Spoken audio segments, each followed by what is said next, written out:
Okay, let's get started. You can probably just full screen that. Okay. So here's hoping that none of this shit is like, I'm pretty sure all of these are safe for work. Pretty sure I didn't do anything and I didn't take anybody's picture without their permission. So mindful, some would say. Exactly, Scott. Mindful. This is the first picture from our trip. This is us sitting in the airport, waiting to go to Miami. And, we are happy, full of joy, ready to get out of here. It is fucking freezing in the Denver airport, or in Denver at the moment. So we are ready to fucking go. Okay. Next picture. So we've landed in Orlando, and we've landed in Miami. We've gotten all the way. We've picked up all of our stuff. We've gotten all the way to the gates. And this is what Katie finds at the first tree before the gate, before we actually go into the event. She's like, oh, that's a Latin name. Oh my God, they're so beautiful. Take its picture. I'm going to put my hand behind it so they can see how big it is. It was fucking huge. I don't know what kind of spider it is, but she found it in a tree. She's like, oh my God, look at it. It spun this huge, beautiful web. She's like, take a picture. I was like, okay. Yeah, whatever it is, she was super excited to see it. So she was like, oh my God, spiders in Miami. When are we moving down here? And I'm like, oh God, we're just going to get this the entire time, aren't we? We're going to get this the entire time we're here. And she's like, yes, you are. I'm like, fuck. All right. I'm mentally prepared. Okay, so that was the first memory we made, was we saw a giant spider. This was when we got to set up our camp and our tents and stuff. This was like our picnic table. And this is what they provide for you. They provide picnic table. They provide like, you can see the cords right here. They provide like electricity. These are our campmates. This is Lincoln Laura. This is our captain, by the way. You'll see a couple more pictures of him. But this is we were in the Second Wind Pirate Cafe was the name of our camp, because we serve coffee at night.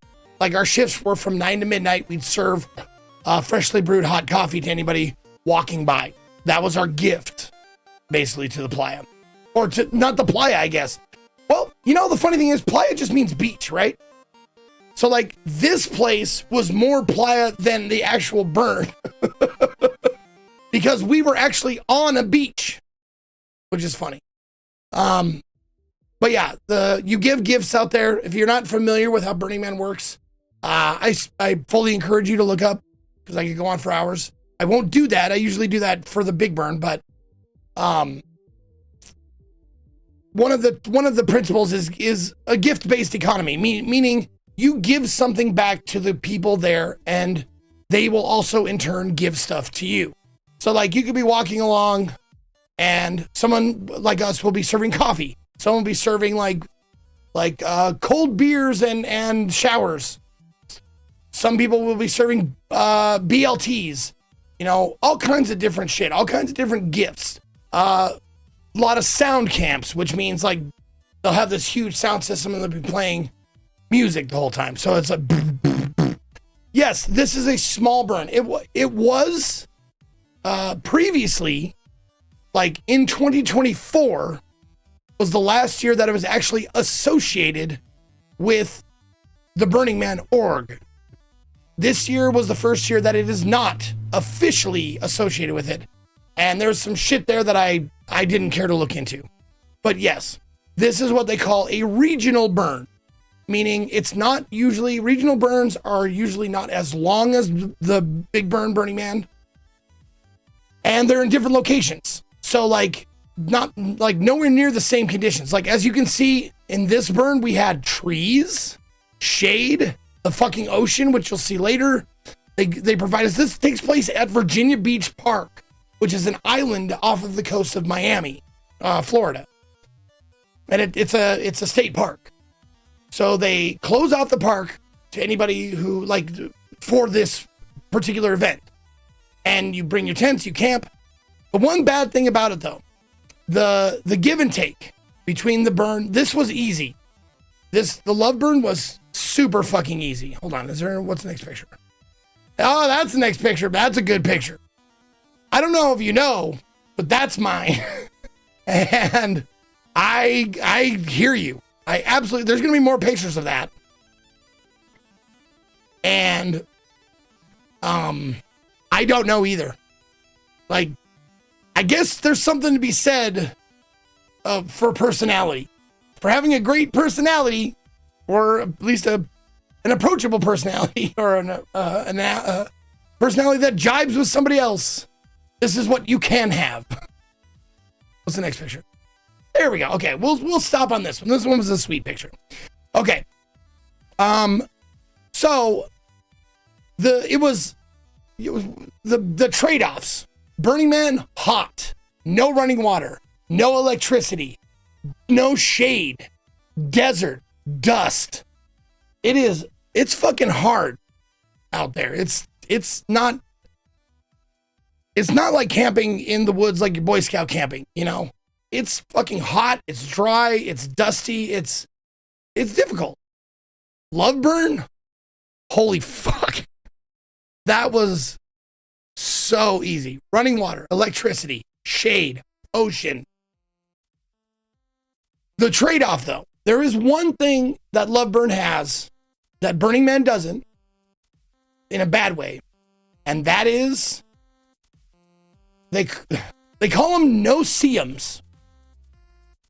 I think they also, I'm not sure if no-see-ums and sand fleas are synonymous, but they are tiny, like, I don't think they're even visible. I think that's why they call them no-see-ums, because they're like invisible to the naked eye, biting insects. And they went to work. However, they only went to work, and maybe someone out there can tell me why this is the case. They only bit certain campers. They only bit certain people. Like, two people could be staying in the same tent. One would get bit a lot, and the other would not. Like, at all. And I don't know, like, Katie and I avoided all of it. I think I got one bite on my ankle, and that was it. But there was a bunch of people there, like this husband and wife couple. The husband just got fucking wrecked. He had like 50 fucking bites up and down his legs, and she had 0. And I'm just wondering if it's like a certain aroma, like a sweat, a blood type, something. I fucking have no idea. But usually Katie gets eaten by mosquitoes, and she didn't this time. Like, we'll be standing outside in the summertime here in Colorado, and she'll be like, fucking mosquitoes. And I won't get bit at all. Like, mosquitoes don't care for me for whatever reason. You'd think my blood would taste like gravy by now. You know, it'd be like a dessert treat for the mosquitoes, but no, they like her blood better for whatever reason. Good trick is covered skin lavender oil. Well, you'd think that, Tongi one. Oh, I'll show you. Look at this. Okay. Can you see this right here? This little bracelet? That was like a repellent bracelet. It was supposed to, like, nothing worked for these people. Like, the people who were getting bit tried everything. They tried like all kinds of different like oils and off spray and like wristbands that are supposed to repel insects, and tried everything. Nothing fucking worked. They just got eaten alive by these fucking sand fleas. Just terrible. Yeah. It's the drugs. Maybe that was the case, you would think. But a lot of times people were taking the same drugs and still getting bit, not getting bit. So I have no clue. But yeah, that was the one trade-off. The biggest trade-off from Burning Man to this was people were getting bit by sand fleas. And yeah, man, they don't like me. Maybe it's the piss and vinegar. That could be. Yeah. I mean, it was crazy. I had never seen like two people stay in the exact same location in a tent, and one just get eaten alive and one not touched at all. That just blew me away.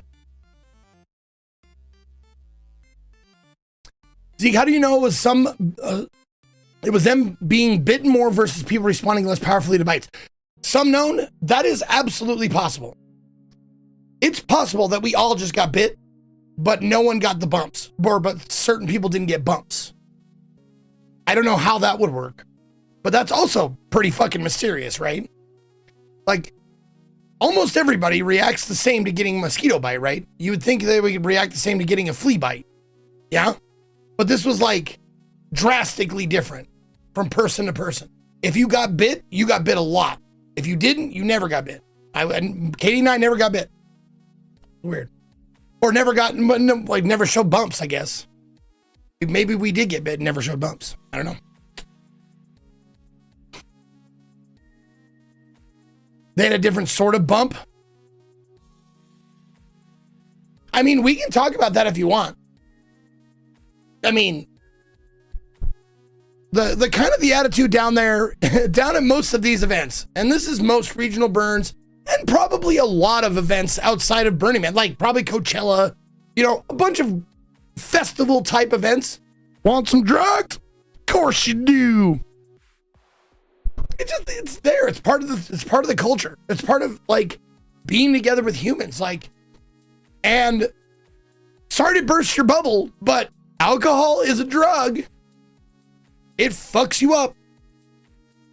Worse than a lot of other drugs, I might add. So it's a social gathering thing. Humans have a tendency to want to elevate their mood or alter their moods. And yes, there's lots of that out there. And did I partake? Allegedly. I heard that Ezekiel III may have partook of things while he was out there. But it's all hearsay and conjecture. Okay. I did not inhale. No, I can tell you for sure that I had some alcohol and some nicotine. I can tell you that, and caffeine. Caffeine's not a drug. Not a classified drug, right? So I had nicotine and alcohol. I can tell you that for certain. But allegedly,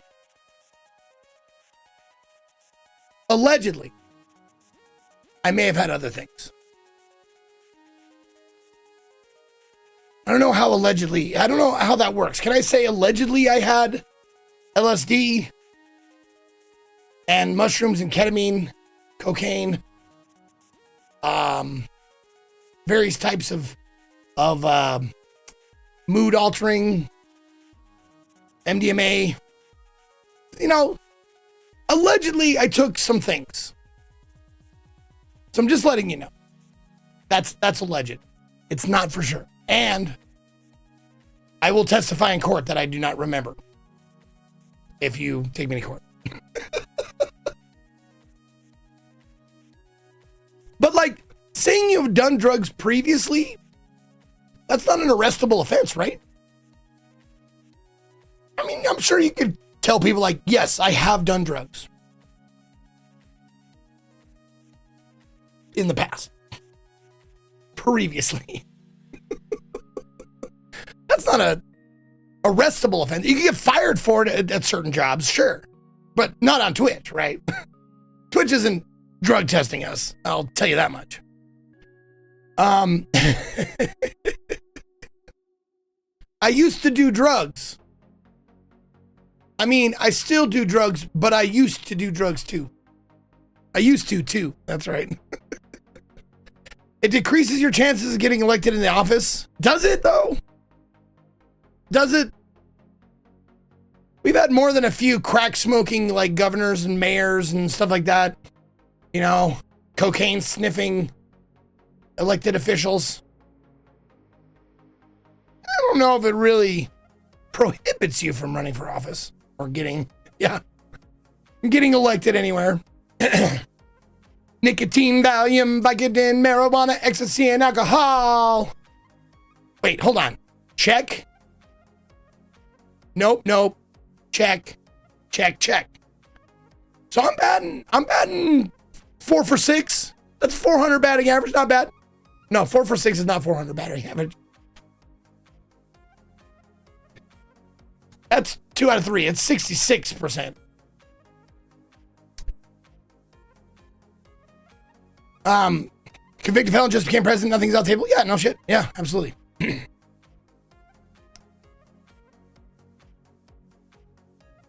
Anyways, all right. This is me and Katie having a great time. Now, I think the next picture is yes. Okay. So you may have seen on Twitter, I actually got this picture right on Blue Sky, but on Twitter, I posted this picture and I said, we're having a great time. Thinking I posted this picture. I did not. I posted this one and I said, we're having a great time. And people were like, who the fuck is that? I'm like, what do you mean, who the fuck is? Oh, it's because I'm wearing the same shirt. We're basically in the same pose. And aforementioned allegedly on drugs when I posted. So I was like, we're having a great time. Who's that? Oh shit, right. That's Captain Link. He's the leader of our little pirate group. He's the captain. And we're all of his little sailors. So yeah. So that's me and Katie, and that's me and the captain. And also, I just realized like how much more and more every time I look at a picture of me, I'm looking like that dude that everybody loved from the Survivor television show. I look like that dude more and more. Hurley, that's his name, Hurley. Yeah, he was a fat guy. He was a fat hippie guy. Rupert, was that his name, Rupert? Oh, I'm not talking about Lost, not Hurley from Lost. No, I'm talking about, yeah, Rupert from Survivor. Yeah, early Survivor, yeah. All right, so that's Captain Link. Now, I think the next few pictures are just art. I just took pictures of random art. This is like, I mean, what is the wyvern-ish? It doesn't have legs. What would you call that? I don't know what it is, but it's all made of like scrap metal, I think. I'm not sure. I didn't talk to the artist, so I'm not sure if it's like found pieces of metal or whatever, but it was really fucking cool.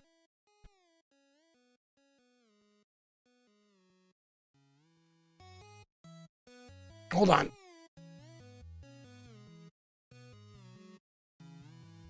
Yeah. That dude.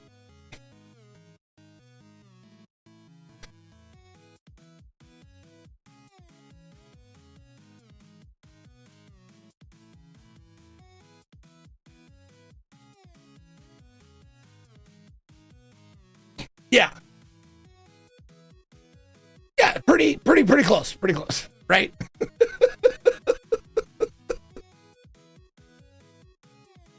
Okay.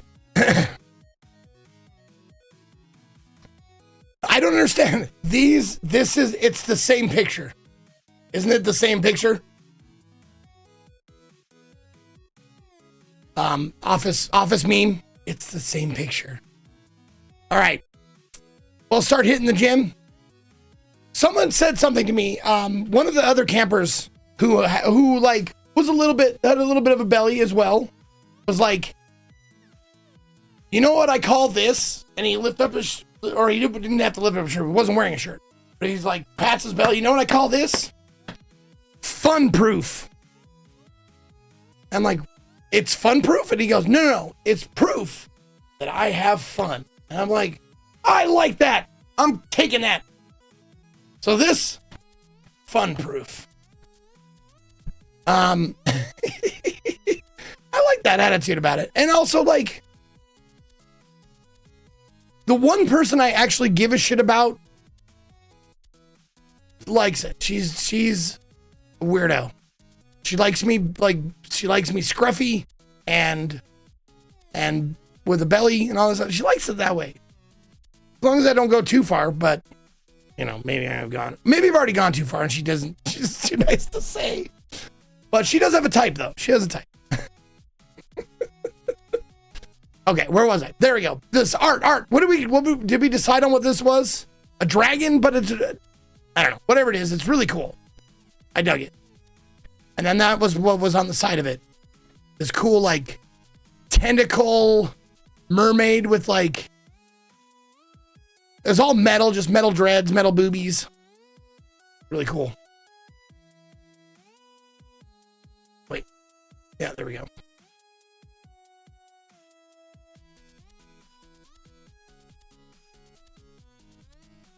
Yeah. I loved it. I thought it was dope. Man, this now the Loveburn is another example, or another thing the Loveburn doesn't have as much of his art. In the Big Burn, there is hundreds of pieces of art. In this, there were several, not nearly as many, but also not a lot of places to put it with the trees and stuff. There was only a few areas of the park that were flat. Most of the camps and like most of everybody was like in the trees, camping amongst the trees and stuff. So not a lot of places to like put the art. But yeah, there's pieces of glass interjected in there. I think the tentacles are made of glass or resin or something like that, but they're not metal. Like that's the only piece of this piece of art that's not metal, are the tentacles coming out. Not exactly sure what material they use, but yeah, pretty cool. This one was cool too. This I didn't get it when they actually made it, like, because this is a puppet. This is all a giant skeleton puppet that stands like, I want to say 15 feet tall. I don't know what that is in meters, like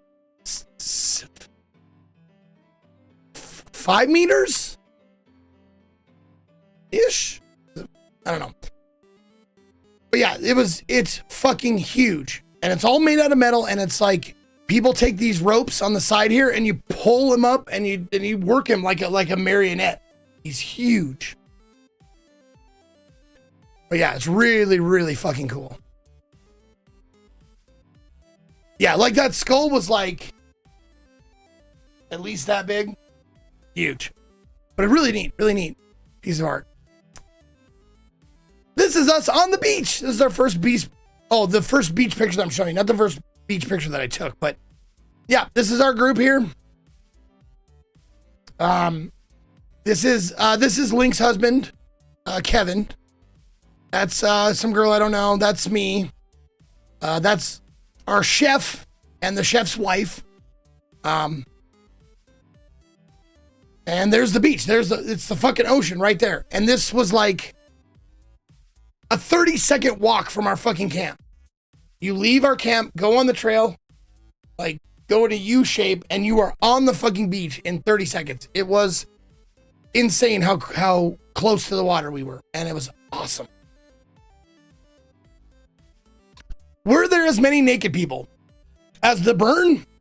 Technically, Cake, were there as many naked people? No. There was 3 times as much. There were so many more naked people. So many more down at Miami Burn. Like per capita. I'm sure like if you took like stacked them up, they might be actually like even. Like numbers wise, but per capita, oh yes, I saw so many dicks. So many more dicks at this event than I ever saw at the burn. Like take all the burns I've been to, which is 6, and add up all the dicks. I bet I matched it at this burn. But also titties, poonanners, they were out in full force too. There was a part of the park that is a nude beach. And the good thing about it is, for anybody who is a ogler like I am, a lot of them were pretty attractive people, men and women. I would say definitely more so the women, because nude men tend to be a lot of times not the men you'd want to be nude. That's true. But I would say a greater percentage of them at this event were men you wouldn't mind seeing naked. Like, in shape, cut, nice penises, you know, nothing weird. I did see a fat guy with a little button, though. That was funny. It was like a little tiny button in like a bush of black pubes. It was like this. Oh, there he is. It was this little guy. This little baby. It was pretty funny. But yeah, I didn't take any pictures of them because obviously don't do that. Don't take pictures of people that don't give you their permission. But yeah, so this was our first picture of the beach. More art. That's another giant. Someone took one of the skeletons from Home Depot and then just fucking glitterized it, made it a mirror ball. Just took all that and glued mirror sections on it and spray painted it chrome. But I thought that was pretty cool. Yeah, see, that's what it normally looks like, right? But then they spray painted it and add all that shit on there. Really neat. I dig it. Oh, this art car. Oh, that's another thing about the Lovebird. Art cars, almost non-existent. Golf carts, yes. But no big art cars. No big mutant vehicles. No big buses or semis made into, very few. This was a rare one. A rare one that I saw, but this guy was also at Burning Man. So it was just a revisit. We saw this guy. It was really cool. But there's just not enough room for them to drive around. You barely have enough room for golf carts. But there were a few golf carts out there, but, nothing worth taking pictures of writing home about. It was oh, you put a little parachute on the top of it. It's a mushroom, I guess. A mushroom golf cart. Okay, now I can drive around. Was the more relaxed environment and not as brutal camping as the desert a pro or con?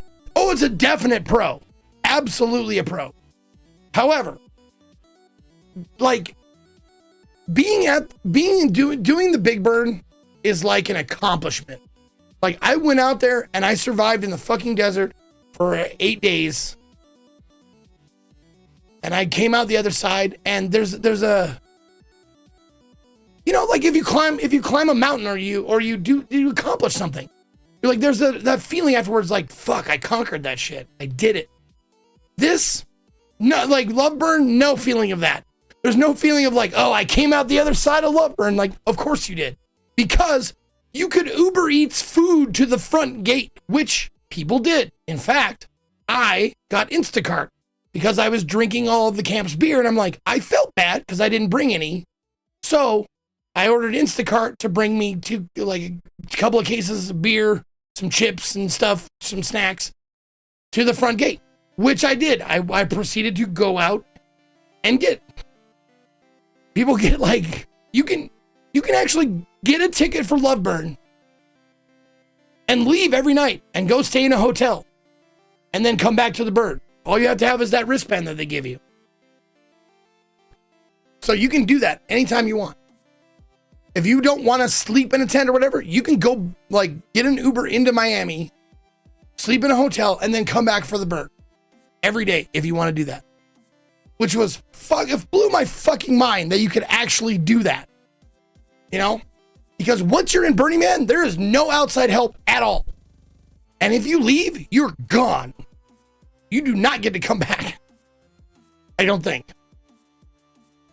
Actually, maybe that's wrong. But it's a fucking trek to get in and out of the Burn. It sucks. That's one of the biggest sucky things about the Big Burn is how long it takes to get in and out of it and back into any sort of society. It's 30 fucking miles to the next gas station from the Burn. Maybe even more than that, to be honest with you. But this was a 5-minute walk to the gate, and I was out in the world. I was on a highway. It was great. But yeah, if you want a way to ease into Burning Man stuff, find a regional burn like that. There's regional burns all over the US. Find a regional burn and go to that because they're guaranteed they're going to be a lot easier than the Big Burn. Probably. This was a piece of fucking cake. Woke up every day. You could take a shower every fucking day with running water. If you have to stand in line, but if you stood in line, you could take a shower every morning at the Loveburn. You don't have to truck in your drinking water. They provide you with drinking water. It's filtered, but you go to a hose and you fill up your water jugs, bring them back to your camp. You don't have to bring in any water. Just bring something to carry the water in. So you can order a hoe as well. No, you can't. You can order a hoe, but you have to fuck her outside the gate, or fuck him or her outside of the gate, because if they don't have the wristband thing, they can't get in. So if you wanted to order a hoe, you'd have to fuck him like probably in front of people. Or I mean, if you got a hotel room, you can just take him there, I suppose. But oh, you're talking about hose. Oh, a hose to fill. Oh, yes. Never mind. I thought you were talking about something else. Just silly. So silly. Yeah, okay, next picture. Let's keep going. Oh. Yep, okay, this one was first. Okay. This is the temple they built. So they do mimic Burning Man in that they have a wooden heart that they burn in place of a man. Because it's love burn, so they burn the big wooden heart. And then they have a temple sort of place where people go and write on the walls and stuff like that. You know, very similar to Burning Man, where you write on the walls, say goodbye, let go of whatever you want to let go of. And, you know, when they burn it, it's usually it's a very somber moment. But we'll get to that. This time, Burning Temple was not a somber moment for us. And we'll get to that part, but it's really cool. No, not that. There we go. Yeah, it has all these like it's a work of art. It's all made out of like burnable, like found plywood and 2x4s and shit like that. So yeah, this eventually gets burned. Is this a rare room? What? Oh, you want the real work of art? Yeah, there's a real work of art right there, of course. But that's God. This is a person. I mean, she worked on it, I guess. So it's not God-given, but she's working with God, what God gave her. Jesus Christ, Zeke married way up like giraffe's balls. Fat Muffin Man, you ain't kidding. And I make sure she knows it every day. And I make sure to do things to keep her every day. Like, she chooses to work. I told her, you don't have to work if you don't want to. I'll take care of everything. If that's what I got to do to keep you, I will. She's like, no. She resents that, of course. Of course she resents that. But I just want to let her know, like, you don't have to work. Because that's what I will do to keep you. It is my duty to please that booty. And yes, I am a simp. Like, not only is she to me like the hottest thing on two legs, but she's also like, you know, like the love of my life. So that's a good thing too, right? Zwei, thank you for the 19 months. Boone Phoenix 111. I missed you, Boone Phoenix. I'm sorry. I saw it, but I didn't say anything. Thank you, Boone Phoenix, for the 111th birthday. And Zwei, thank you for the 19 months. Is this a rerum? Yes, it is. You should go away.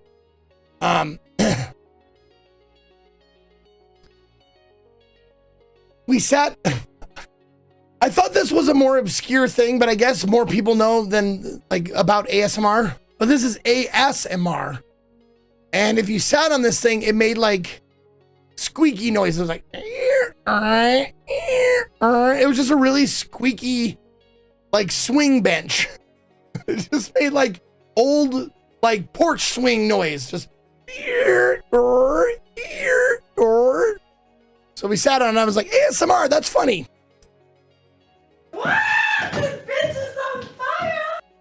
That bitch is on fire. You're right. I don't think that is a simp.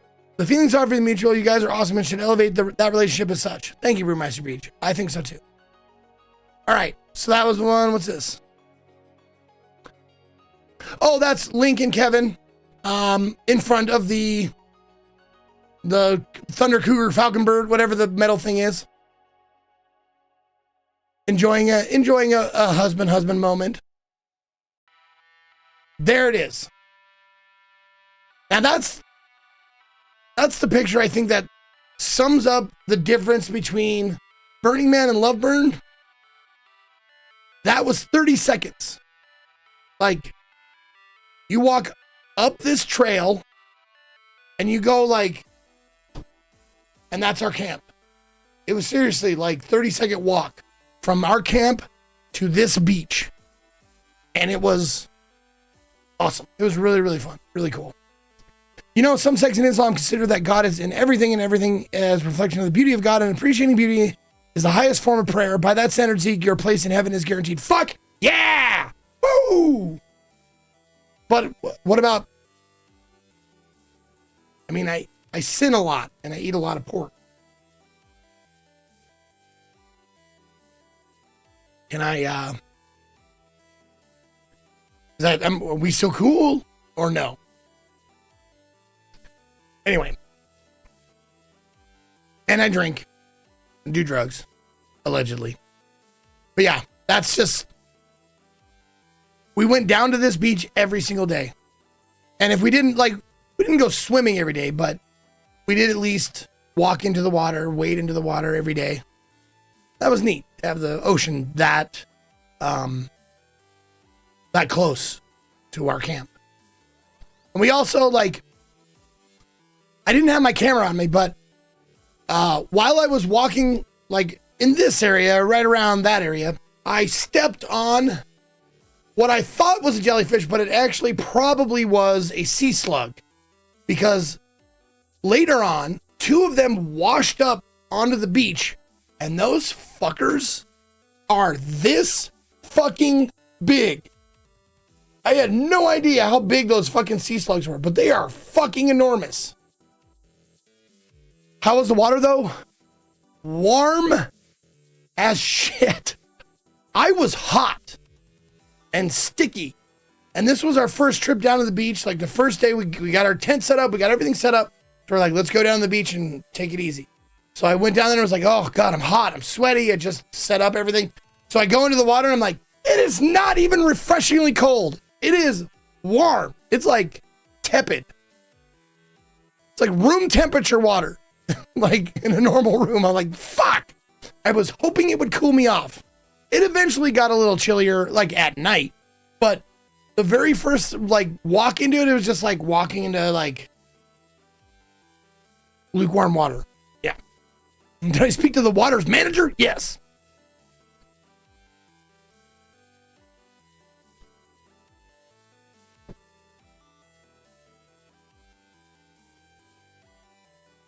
Bigger than that. The ones we saw, yeah, hold on. Bigger than that. It was like 50% longer, but twice the heft. It was like a huge fucking thing. But yeah. But I stepped on one because I felt it go under my foot. I was just walking in the ocean, having a great time. Step, and I was like, Jesus fucking Christ! What the fuck is that? I got real scared because I thought it was going to be a man o' war because they have Portuguese man o' war there, and I had just seen one. I'm not kidding. I had just seen one. They're beautiful looking, but they are fucking painful, I've heard. So I was like, oh my God, did I get stung? Oh, please don't get me stung. Oh God. But it was too big because the man o' wars are about the heads or whatever. The main body of them are about that big. And then they have tentacles coming off of them. So they're not that big.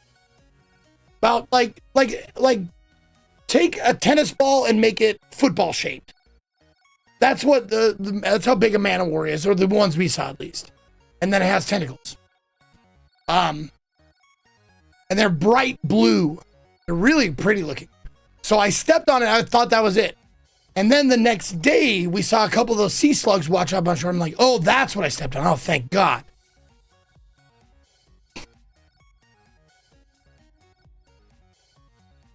And it's the funny thing is we had a marine biologist, Kevin.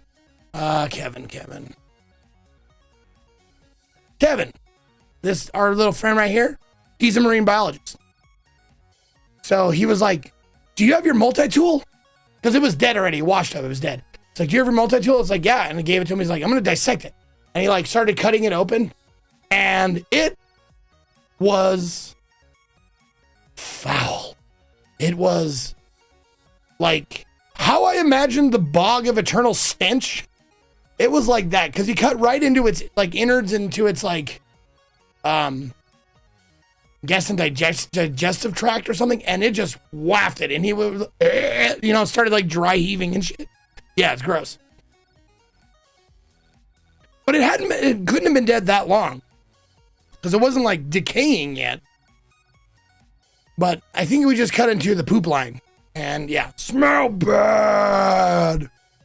Yeah, exactly. All right, next picture. Oh, there it is. This is the giant wooden heart that they burn.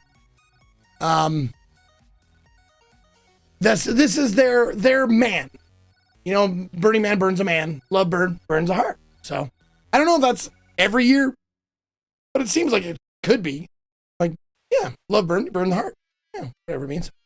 But yeah, so that was the thing. You could climb up inside it, play around on it.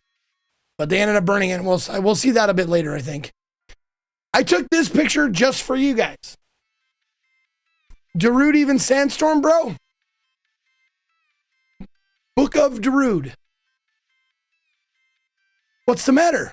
Got sand in your vagina? We have the solution. Grab a wipe. Your camp will thank us later. Yeah, I don't know. That was the name of the camp. Darude even sandstorm, bro. I don't know like what their deal was. I took that picture because I was like, oh, so Darude is a meme, not just in like my social circle. It extends beyond that. Yeah, that picture was just for you guys. All right, next picture. I hesitate to share this next picture with you because I kind of want to keep it just for me, but these next two pictures. So I will. I'm not going to show you them. I'll show you this one instead. This is the burn. This is the burn night. This is Saturday night when they burn that big giant wooden heart that you saw. And everybody's dancing and partying and having a great time with glow sticks, music bump. Boom, boom, boom, boom, boom, boom, boom. Yeah, it's fun.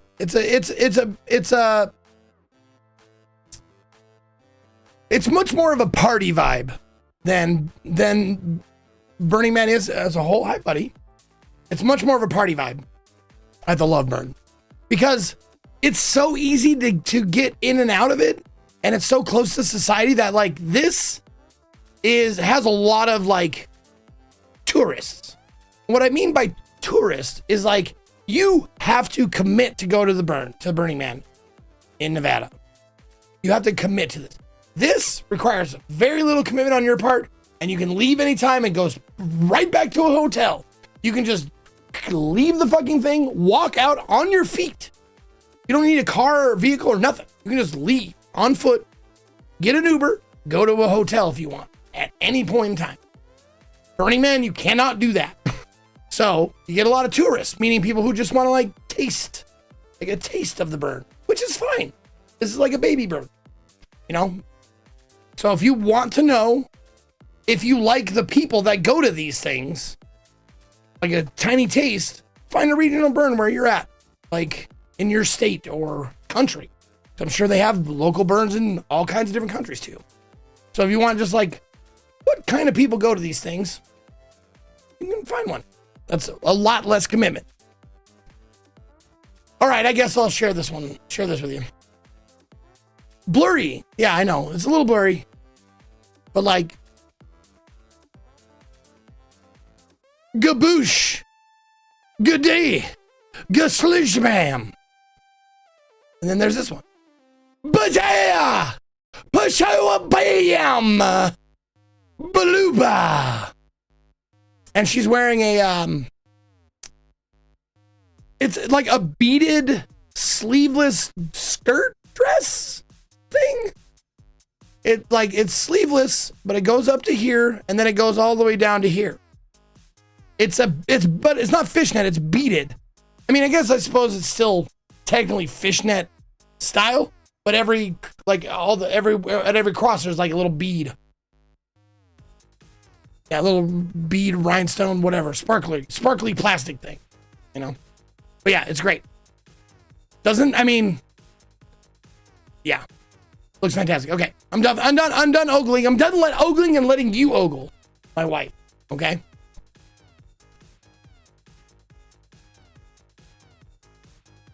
What's this? Oh yeah, this was so this was kind of a fun little thing. These guys aren't in our camp, but they were like friends of our camp. So there's this place called Big Puffy Yellow. That's the name of their camp, is Big Puffy Yellow. And obviously their camp is yellow themed, and they play really loud music. And every Love Burn, they've been going for like however long Love Burn's been a thing, they've been going. And they are one of the loudest sound camps. And on Sunday, is it Sunday or was it Saturday? One of those days, Saturday or Sunday, they have a 420 party that everybody goes to. Like, it's a widely known thing. So our camp this year went to protest that Big Puffy Yellow party by wearing orange. And everybody was in orange. We had signs that said orange is the new yellow. And we fake protested their little party with, you know, down with yellow, orange is best. Nothing rhymes with orange. Yeah, yeah, yeah. I don't like loud noises, joins loudest camp. If I have to explain this to you, Mel, you're kind of hopeless. The difference between loud noises and loud music. Shouldn't have to explain it to you. You get the difference, right? Loud noises is like, bah! Loud music is a constant hum, which is fine. I can handle it. Anyways. Yeah, so we protested their yellow camp with our orange camp. And that was, you know, a fun little lark. And as you can see, there's a lot of people like wearing yellow on their way there. So it was just a little fun side thing we did. I left this picture in, I know it's blurry, but that is Katie. And you can tell that is Katie. If you look right in this area, you can tell who that is. And this is Laura. And Laura is the drugs at this moment. Katie and I were taking it easy that night, because if you decide to go to these burns, I suggest, as someone who's done it a lot, go hard, but take it easy next day. Then go hard again. Don't go hard all the way through, because you're just going to fucking wear yourself out. So you can go hard, but take a day to take it easy. And then go hard again. You even go hard a couple days in a row. But don't forget to take a day to take it easy. And this was our day to take it easy. But this was her day to go fucking hard. And go hard she did. She came back to our camp. We were just sitting in camp. Just me and Katie were just chatting in our tent. She was like, hey, are you guys in there? We're like, yeah, we're in here. It's like, come here, let me touch you. And I was like, okay. So we got out, she was like, like touching my beard, and she was rubbing my arm, and she's like, can I shake you? And I was like, sure. She'd grab my arm and go, and just shake it, because that made her happy at the moment. It's great.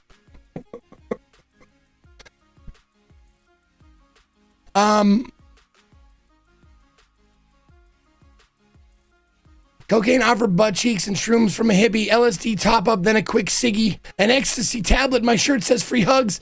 These are the few of my, it's, okay. Cocaine offered butt cheeks and shrooms from a hippie, LSD top up, then a quick ciggy, ecstasy tablet. My shirt says free hugs. These are a few of my favorite drugs. Good, I like it. Nice work there, Sidley. Dig it.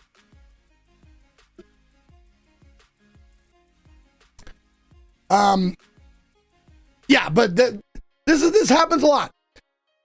There's a lot of touchy-feely stuff. However, I will say that it's really cool out there, because everybody that goes to these things, the majority of people that go to these things are 100% all about consent. you will get tired of giving your consent for things.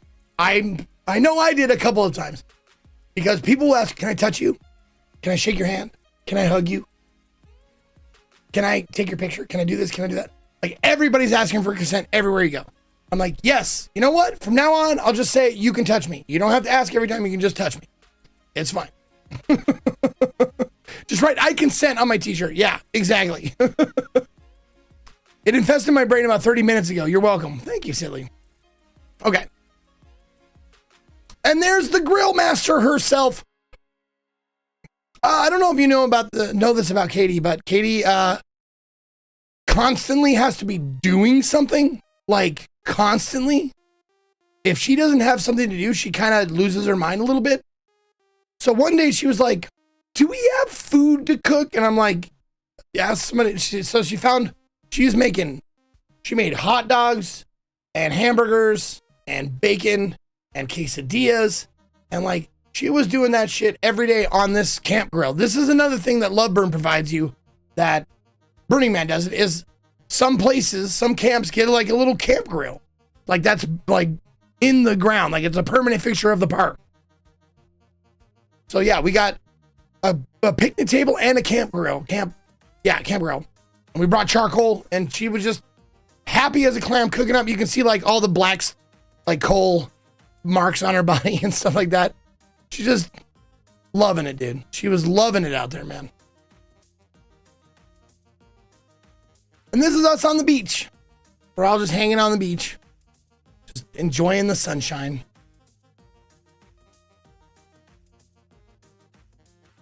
That's me in a kimono on the beach, enjoying the sunshine, trying to come to grips with my thinning hairline.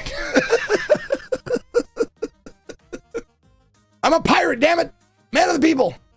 I'm ready to start a cult. Yes, exactly. I've got this. Oh, I didn't take a picture of it. Hold on. Yes, I know where it is. Hold on. I'll be right back.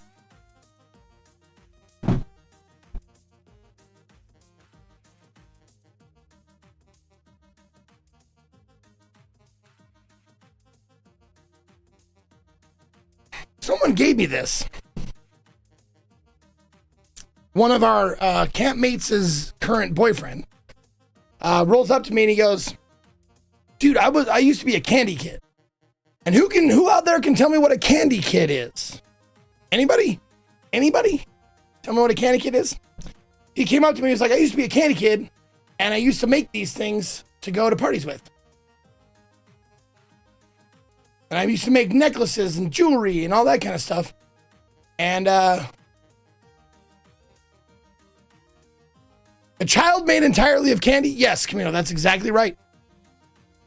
No, it's a rave goer. Rave goer roller, ecstasy and MDMA and stuff like that. Someone who constantly goes to raves and enjoys taking drugs and dressing up and, pacifiers, glow sticks, all that whole thing. That's a candy kid, yeah. But he gave me this. He's like, I found this, or I can't remember if he made it or borrowed it. It looks bought. But he's like, he gave me this like cool medallion. It's kind of hard to see, but it has a yin yang in the middle. It has like an eagle and a dragon on one side or the other. And I'm like, dude, and it's actually like pretty good quality. It's like heavy. It's got some weight to it. He's like, I'm giving it to you because you were cool to me. I'm like, hell yeah, that's awesome. So I ended up like wearing that shit like the entire time I was there. I'm sad that it didn't get in the picture, but I ended up wearing that shit like the rest of the time. He gave it to me like on the first night and I never took it off. It's cool. That shit happens out there, man. Very, very lovey and givey and all that kind of shit out there. It's a lot of fun. When you meet new people and tell them what you do they still ask what that is, or is it mainstream now? It's become enough of a mainstream thing that I usually don't have to explain it too much. If I say I'm a streamer on Twitch, like, if they're not into that, they've at least heard of it most of the time. Like, oh yeah, I know, I've heard of that. My brother watches Twitch, or my cousin streams on Twitch, or whatever. That it's become a lot less or a lot more known of a known thing. Like, you know, you at least know someone who watches it, or you've watched a little bit of it yourself here and there. So yeah, it's I have to do a lot less explaining. More often than not, I explain what I do on Twitch. Like, oh, so what do you do? Do you do like exercise and stuff like that? Because most people are familiar with the IRL like aspect of Twitch, like the people who don't do video games. I'm like, no, I'm just a video game streamer. Like, oh, they do video games. I'm like, yeah, they do. They do video games.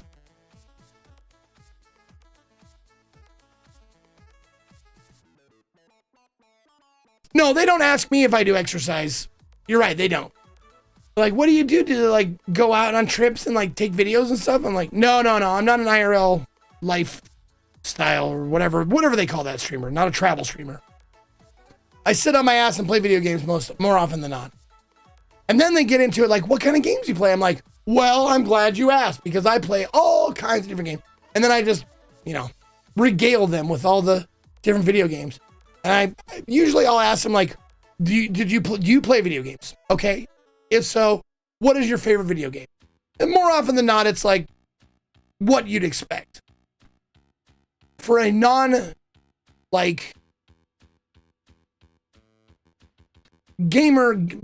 meaning like usually people play 1 or 2 games regularly. So I get a lot of Call of Duty and a lot of Madden or a sports game. Or Fortnite. Fortnite's another big one as well. But then I tell them like, you remember those games from back in the day? And they're like, oh yeah, I remember those. Like I play those too. Like, oh shit, okay. And I relate to them in that manner. So. Oh, this was our art walk. He's not naked, by the way. He's wearing booty shorts, but his shirt comes down lower than his booty shorts go up. So just to let you know, he is not actually naked. But yeah, we did the art walk where, and this was a fun thing that we did that I didn't know that, Link does this every year. He does an art walk where we go and look at all of the art that we can on a foot tour around the burn. And he hands the megaphone over to someone, or he'll say like, who made this piece of art? And then someone will come up like, I made it. You'll come up and you'll describe the piece of art as though you made it. Obviously, you're not the one who made it, but you'll describe the piece of art as you made it, and you'll give like a little, like, what does this piece represent? And you'll just improv like what it represents. It's just a fun little game that we play. It's cool. But also, yes, pretend like he isn't wearing booty shorts, which is probably easy for you. And you'll notice this is, or a regular occurrence at Burns is what, okay, for anyone who's been here before, when I've been going over Burning Man, what is this called? This is called something. This has a name. Male. There you go. The J Master has it. Shirt cocking. If he wasn't wearing pants and his penis was showing, this is called shirt cocking. Or you are a shirt cocker. Donald ducking was made popular by, I think, Deadpool. Before there was Deadpool and Donald ducking, this was shirt cocking. Because shirt cocking is a huge thing, apparently. Like when I went to my first burn, I was like, what is this? And my buddy Jeff, who took me to my first burn, I'm like, why are there dudes out here with shirts on but nothing else? You can see their whole ass and penis. And he's like, oh yeah, they're the shirt cockers. And I was like, shirt cockers? That's what you call them? Like, yeah. So it's a regular, and yes, it is. It is a very regular thing. And I'm guessing because this part of you gets sunburned, so you put a shirt on to avoid that. But the lower part of you doesn't necessarily get as much sun. So I think that is my rationale for that. Or you just like showing your penis and not your man tits. I have no idea.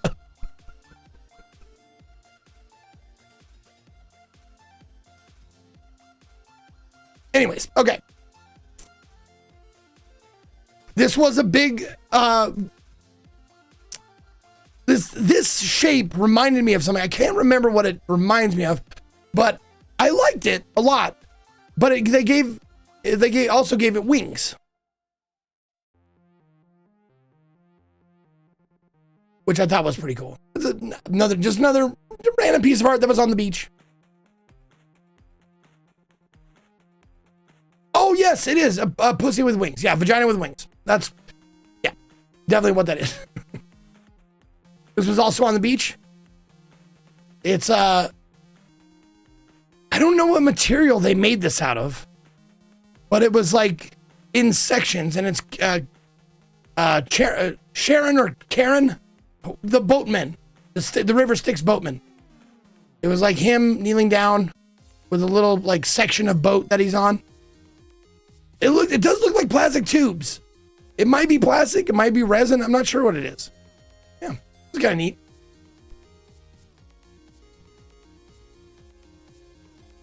This was just a big old mirror room.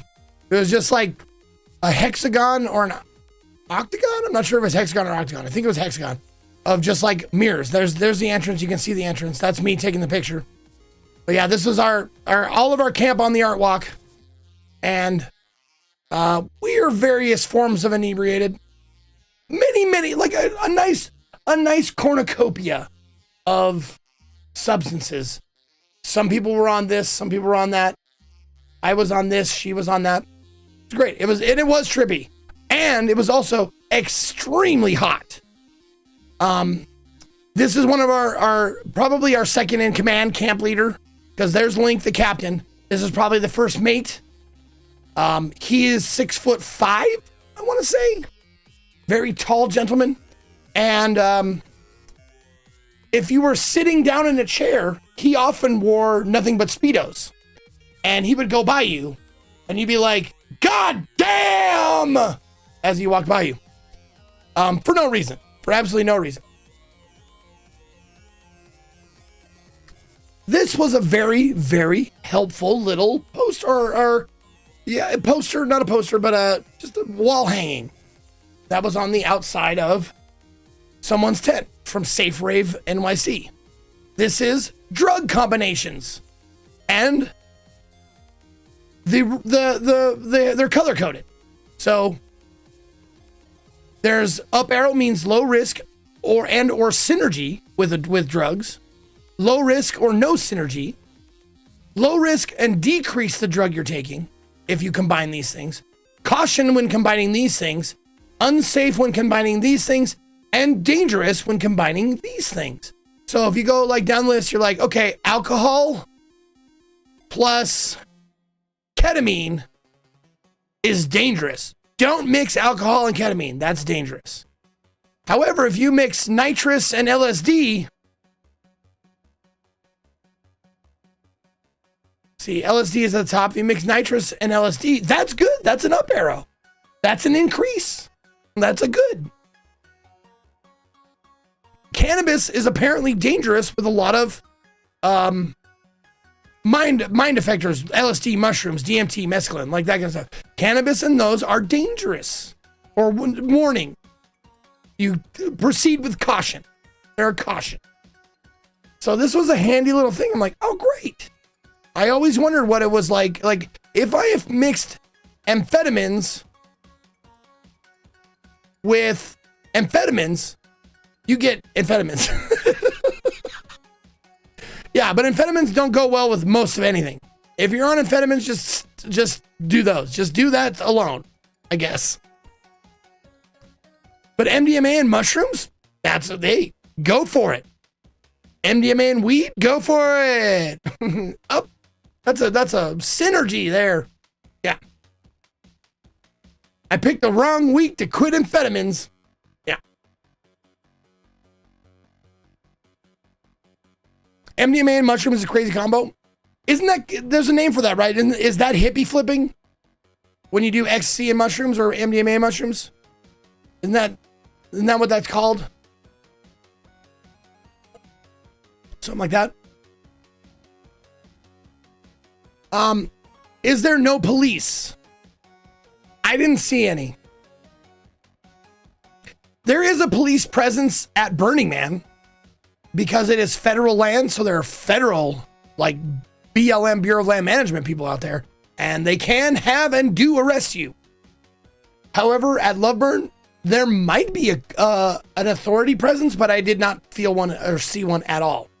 I never saw anybody I mean, they might be undercover people, not sure. But like, as far as out and like showing authority, nothing. Zero. LSD and mushrooms is candy flip. Okay.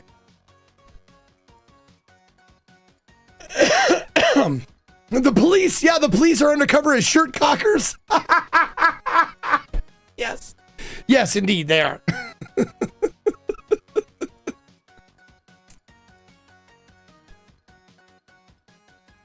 But yeah, it's like I've said about other burns, like it feels like a safe place to do most anything. Like adult playground. Like you can do most, as long as you're not hurting anybody, and the vibe there, it doesn't feel aggro at all, ever. It never feels like, I've never walked into a camp or into a dance floor or walked down the trail. I have never felt like any sort of ominous, threatening, aggro, nothing. Zero of that. Everybody there is just like, and that's, there's a lot of merit to people like, oh, is it hippy dippy? Like, oh, all love. Like, yeah, kind of. But that's good though.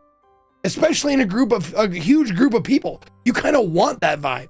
You don't want like people get drunk there, but I've never seen a fucking fight. Like people get hammered wasted. I've seen people like puke up like a fucking porta potty and shit like that. Like, but no one fights. There's just nothing to fight about really.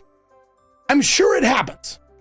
Don't get me wrong. I'm sure that it does happen, but I'm saying after 7 events, I've never seen one fist fight. People get upset with each other. People yell at each other, but I've never seen I've gone to bars most of my life and I've seen many, many, many fist fights from people being drunk. I've never seen one at one of these events.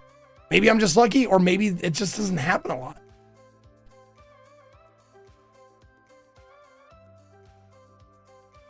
They have a burn in Central Texas about an hour away from you. What's it called, Robo Blake?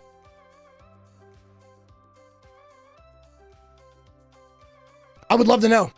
Because now that I've done a regional burn, like I've done Love Burn, I'm kind of looking for other burns to go to. And because I think we're skipping the big burn this year, the Burning Man. It's good to take yours off. I think we're going to skip it this year. But I'm more than happy to check out regional burns because they are way less commitment, time-wise and, preparation-wise. Burning flip side. Okay, let me write that down. Ugh. Let me write that down with my caveman pen and paper.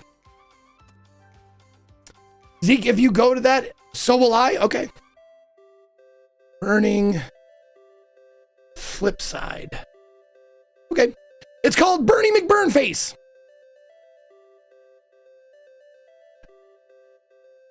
All right. Burn the wall. That's just a happy picture of a happy couple. Aren't they happy? Look at those happy guys. They're great. Oh, this picture was out of place. Yeah, this was the signs we took over to the big puffy yellow party. They made up signs for it. Orange is the new yellow. Protest yellow. Blah, blah, blah. It was fun. It was fun.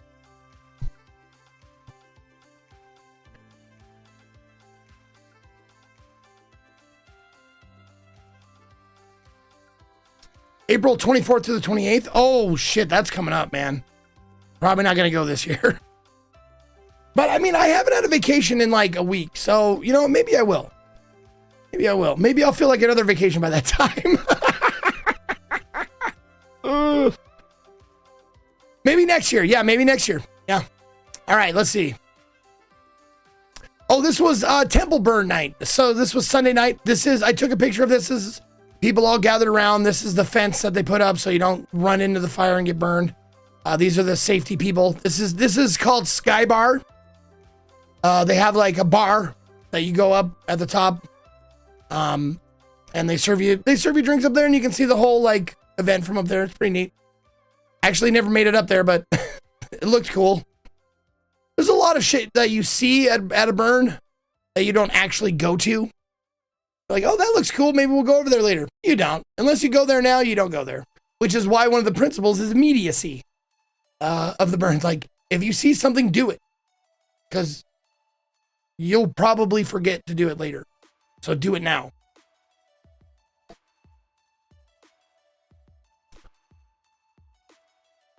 Yeah, but this is temple burn night. So everybody gathers around and watches watches this.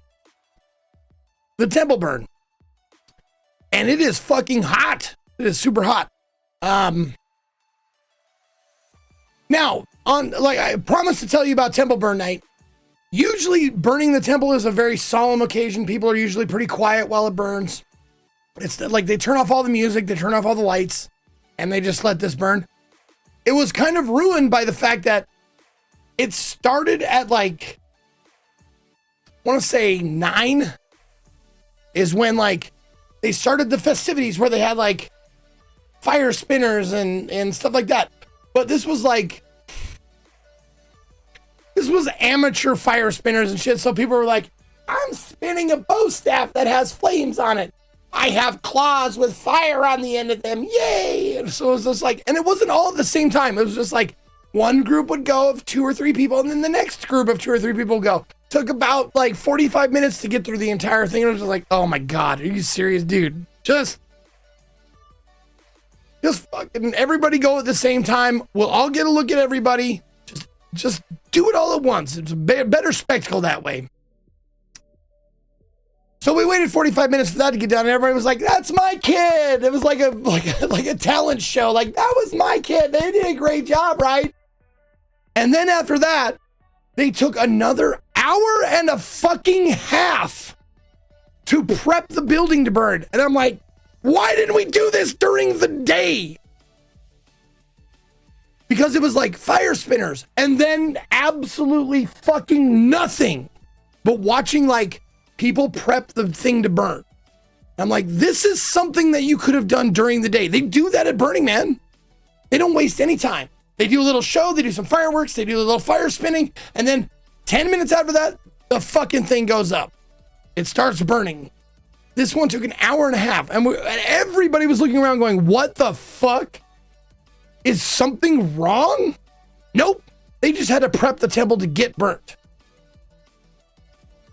And that just seems so stupid and silly to me. So by that time, we're all just like, fuck, because we were just sitting there doing nothing. All of the drugs had worn off.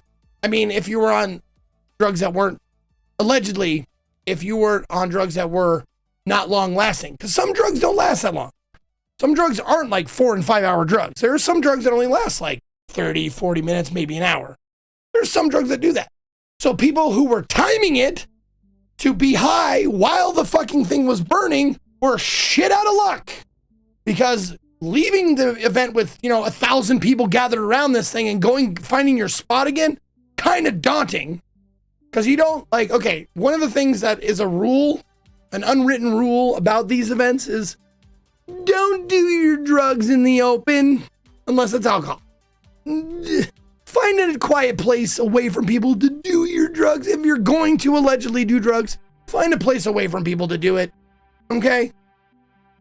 For a couple of reasons. 1, you never know if there's law enforcement. There might be. 2, people are going to ask, what is that? And can I have some? No! None of your business, and no.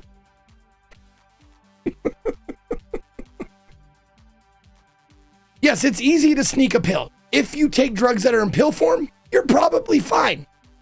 Probably can do that real easy and clandestinely, secretly, no one will notice. But some drugs don't aren't ingested that way. Some of them are smoked, some of them are snorted. and a little bit less, or a little bit more obvious.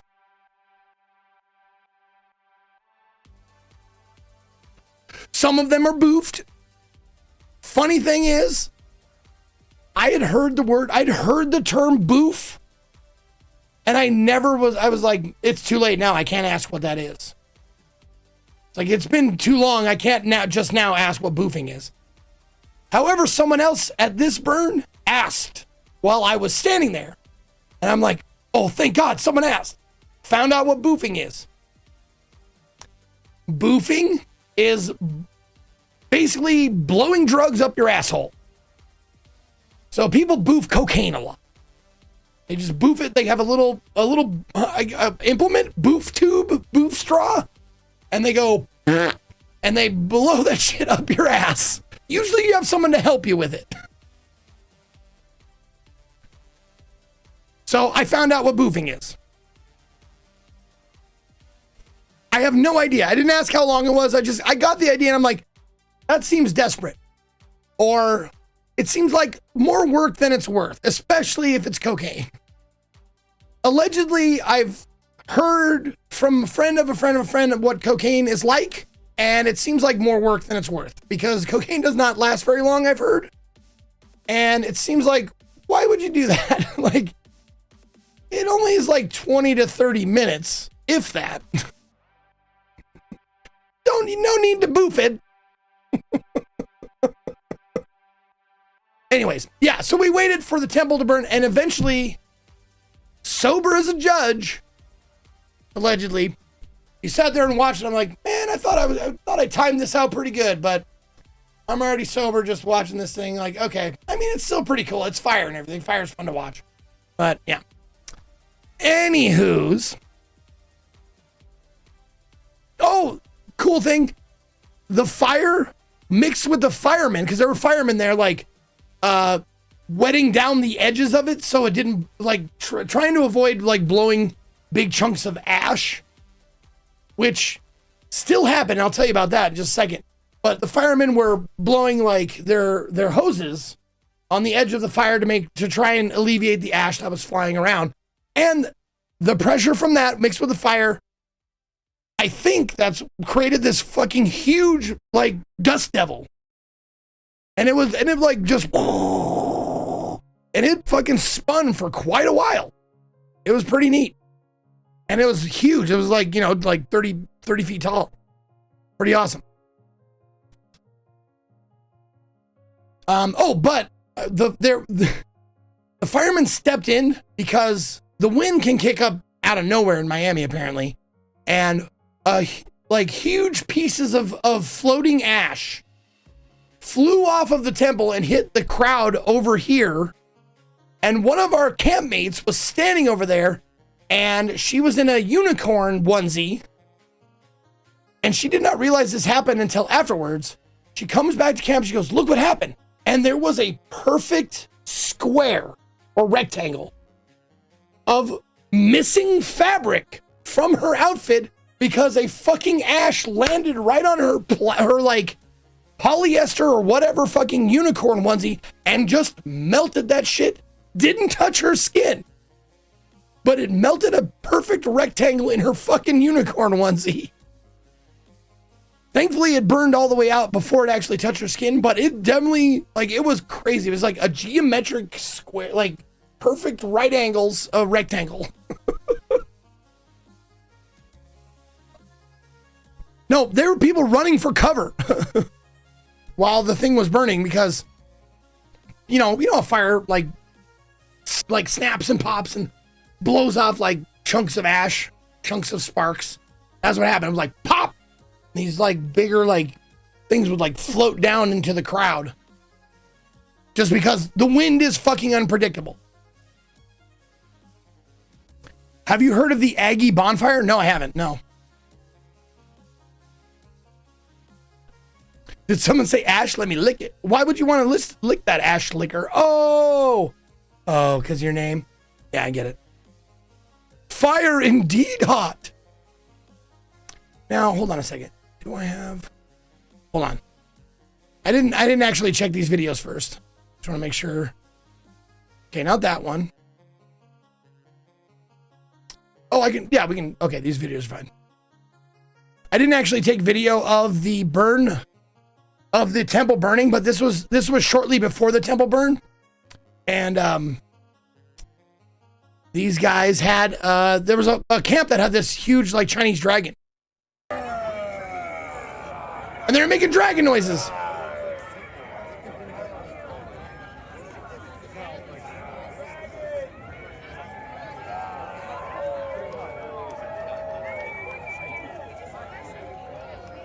I just thought that was pretty neat. And then there's this other one. Nope, not the same one. Rawr, yep. You get it. Now this thing I'm going to show you, this is really cool. Is it called, there's a term for it, where you flash a light on a rotating image, like each image is like a frame, and you flash a light on it, and it creates the illusion of motion. It's like how FPS works, right? Like a stroboscope, it's like a rotoscope. Zoetrope, there it is, zoetrope, that's the word. Zoetrope. So this thing was fucking huge. It was this huge wheel of skeletons. And what you do is you get 3 people on one side. It had a room for 12, but you could do it with 6. 3 people on one side, 3 people on the other side, and they all had ropes, and it was like a pulley system, like a bell. So you'd pull down on one side, let it go, and the other side would pull down. And eventually you got this huge fucking wheel spinning, and these skeletons are life-size skeletons. They're like adult-sized skeletons in this thing. And this is like, once you got it working, once you got it going fast enough, then the strobe lights would automatically kick on, and you would hear a bell, like a bang, and then the strobe light would kick on, and it would make this zoetrope, and it was really fucking cool. The video's probably not great, but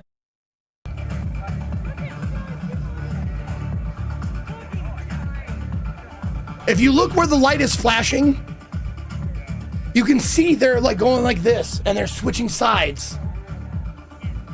They're rowing, or they're pulling. And it's fucking cool as fuck. Yeah, sorry about the seizure warning. My bad. But yeah, that was like super fucking cool. There's probably, you know what? There's probably a better video of it. If someone can find a link to, like, I bet if you Google like skeleton, zoetrope, Loveburn, I bet you can find a higher quality video that we can watch. Go ahead and put a link in chat. We'll watch it together. But it's awesome. It was really, really cool. Let's see. Oh, there's just a picture of the temple burning with the dust devil, the smoke devil, or whatever the fuck you want to call it. Is that a good one? Did you already vet it for being?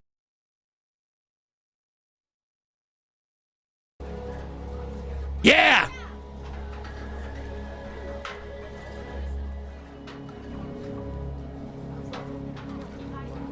Yeah, you can see them. They're polling and switching. And there's the bell.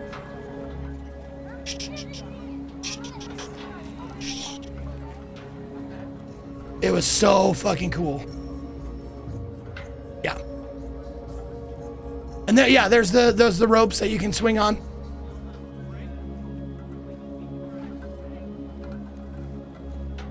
And you can see how big it is too. It's really fucking big. Yeah.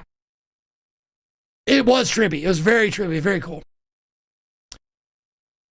Okay, let's see. Yeah. Okay. So that was the Sunday night is the last night of the official burn. Everybody usually packs up and leaves on Monday. So you stay, last night of partying is Sunday, and then you wake up, whenever you wake up on Monday, you start packing up your tent and your camp, and then you make your way out. So that was the last big party night. And then the next night, we were cleaning, and Katie needed something to do, apparently. So we're doing our MOOP sweep, and MOOP, if you don't know what MOOP stands for, M-O-O-P, it stands for matter out of place, which is trash, garbage, but stuff that doesn't belong there, stuff you brought in. So you bring it in, you bring it out. Make sure you do that. And she was going around collecting, while we were doing that, looking at the ground, grabbing pieces of plastic, pieces of buttons, strings, for whatever, like pieces of the shit that doesn't belong there, cleaning up our campsite. She, after we'd got done with that, she was like, I'm going to do this, and gathered up all these leaves and sticks. And someone gave us a treasure. There was a little treasure box with what I can only imagine is a screaming pickle. So she made a shrine to the screaming pickle in the middle of our camp.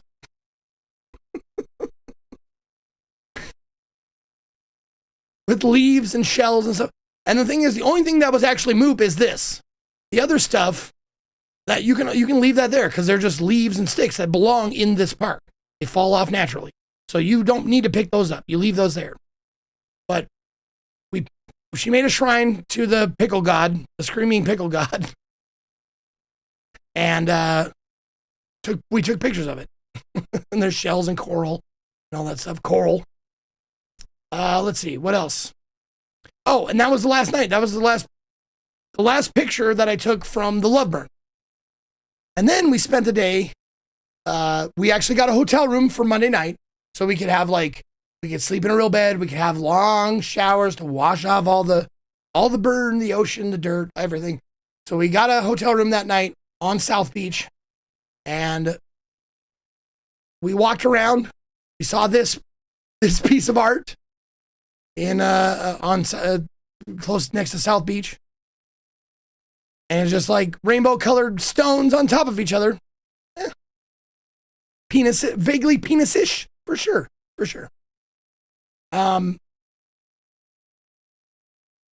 Yes, and Kaylin Reynard has a good point. There are regional burns in almost every state in many different countries. Absolutely. If you want to check it out without committing the time commitment, the money it takes to go to actual Burning Man, there's a lot of regional events that will kind of ease you in. Like Love Burn is a great one because it has all the amenities you like. It's not even really camping because they have running water and electricity mainly. So you can charge your phones, you can like plug in anything you want. You can take a shower every day if you want, stand in line, but you can get a shower with, freshwater shower. You can swim in the ocean, like all that kind of stuff. Burning Man is a real commitment. If you don't want to commit to that much right away, you can go to a regional burn and it's probably less intense. This one was a breeze and really fun. Same kind of vibe as Burning Man. All right. But this was South Beach. This is us sitting on South Beach. Not much of a story.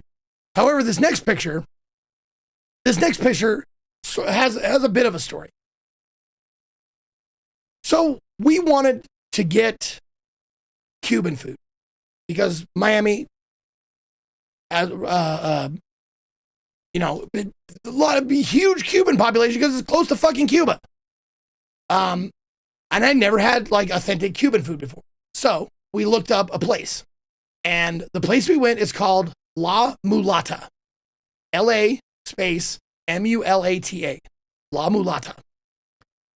And it was one of the best fucking meals either of us had ever had. It was so fucking good.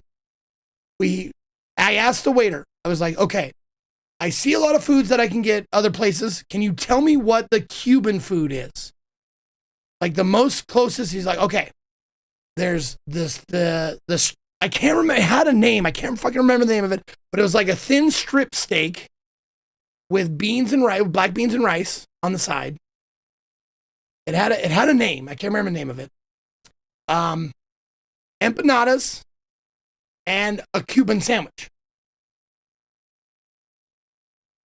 And those empanadas were among the best fucking fried dough anything I've ever had in my life. Lesbian sex is a bit like so baseball, delicious. in that it goes on forever and there's a lot of men watching it at home, alone, on the internet. Nice, Rick. Nice. Ropa Vieja. No, it wasn't Ropa Vieja. It started with a C. It was like Cucchiano, or I'm fucking it up. But it was one word starting with a C. I can't remember that. That was the steak, the strip steak she got. But we had that. I had a real Cuban sandwich. Yeah, la cucaracha. That's what it was. Wait, did we eat cockroaches? Fuck. No, but we had empanadas, Cuban sandwich, that steak, and those were plantain chips that they gave us this wonderfully, like, just over mildly spicy dipping sauce that they gave us. Oh, man. I don't often remember meals that I've had at restaurants unless there's something special about it. This was fucking delicious. We were both looking at each other like, am I crazy or is this fucking amazing? It's like, no, it's fucking great. It was so goddamn good.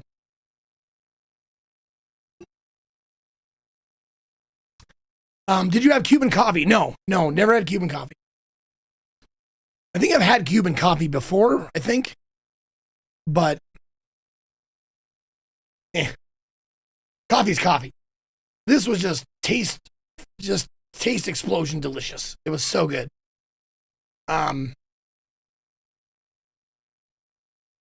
Did you try colada or cortadito? No, we couldn't try everything, Brad Writing Rides.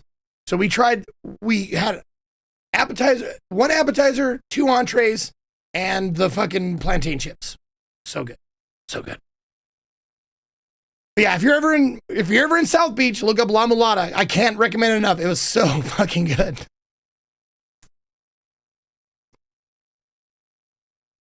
And yeah, it wasn't that badly priced. It was definitely Miami priced, but it wasn't like ridiculous.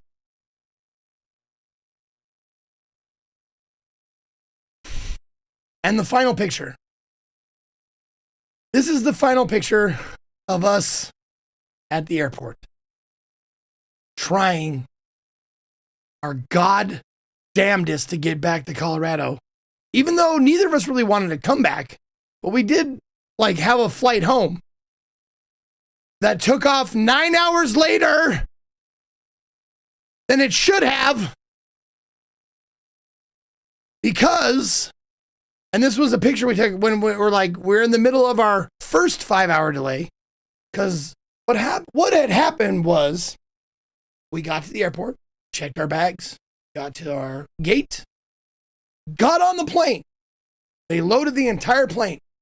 Pilot gets on the intercom and goes, this is your pilot speaking. There is a crack in our windshield, and we're going to see if it's actually the laminate or the window itself that's cracked. And we'll get back to you and see if we have to deplane and get it fixed and stuff like that. So, the front windshield for the pilot had a little crack. It didn't say how big the crack was.